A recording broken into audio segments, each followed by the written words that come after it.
All right, we look at other news now. So HIV AIDS organizations say they won't survive for long unless government takes urgent measures to plug funding gaps after the U.S. halted aid to the country. One public medicine specialist, Rees, says emergency funding is needed and should be made available as soon as possible.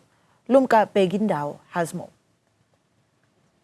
Organizations dedicated to HIV/AIDS are feeling the impact of the Trump administration's decision to halt funding. We really need to think about emergency funding. I know there is a possibility of emergency funding that is being explored. This is really critical because in a month or two, the organizations that were there that have been set up over 20 years are not going to exist anymore. You know, how long can you go without any funding? And so all of these systems are going to be dismantled. We need this emergency funding as soon as possible. And that could come from Treasury, it could come from private sector. We also need to be fighting these decisions in the US. And I know that there are a lot of ongoing court cases, and we should be supporting those because besides South Africa, a lot of the countries in Africa also, you know, are really dependent on this money, and they are our neighbors. So we all need to stand together and see what we can do about accessing funding. Dr. Rees says those on ARVs are fortunate because government purchases these. We are very lucky in that our government pays for our HIV treatment. However, it takes a lot to get that treatment to the people where they need it in a way that is accessible and in a way that they can take it their whole life long, be coming to the clinic or to their point where they pick up their medication without interrupting their lives, their jobs, their livelihoods.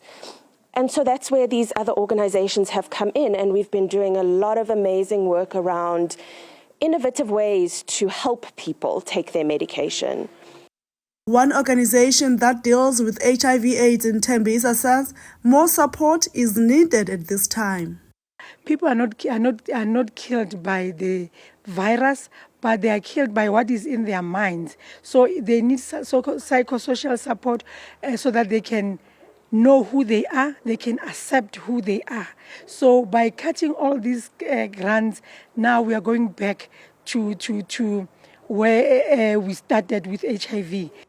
South African researchers and scientists say the halting of U.S. funds to South African HIV/AIDS programs could lead to the loss of lives. The country has one of the highest HIV rates in the world, with about 13% of the population living with the disease.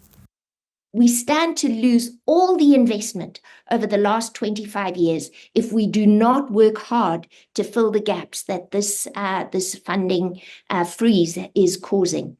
Secondly, we will see lives lost. So in excess of 500,000 unnecessary deaths will occur because of the loss of the funding, and up to 500,000 new infections. So these are modeling studies. They are prone to various assumptions, but just to give the flavor that this is not going to be business as usual. As many affected organizations scramble to find alternative help, scores fear shutting down, a decision that stands to have devastating consequences. For Newzroom Afrika on Channel 405, I am Lumka Bekindawo in Johannesburg.